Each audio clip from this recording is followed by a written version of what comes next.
Ja sam Ana Radojičić, završila sam master studije na Fakultetu muzičke umetnosti u Beogradu, smer flauta.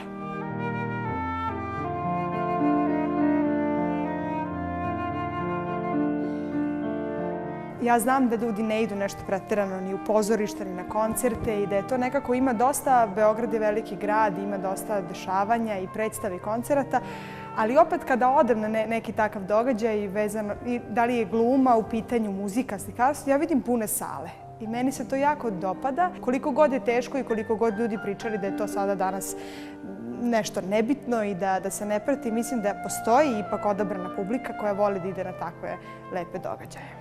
Ima i mladih i starijih, na koncerte klasične muzike, uglavnom dolaze i moje kolege, naravno idem i ja i stariji, tako da mislim da je mešana publika ko naravno to iskreno voli i ko podržava umetnost.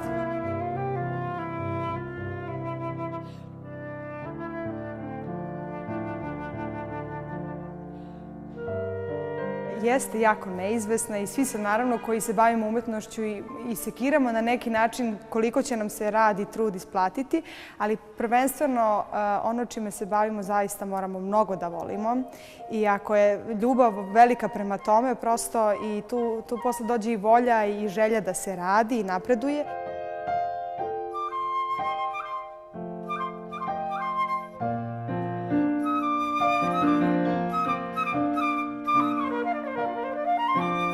Kasnije kada se završi, pa ko se kako snađe.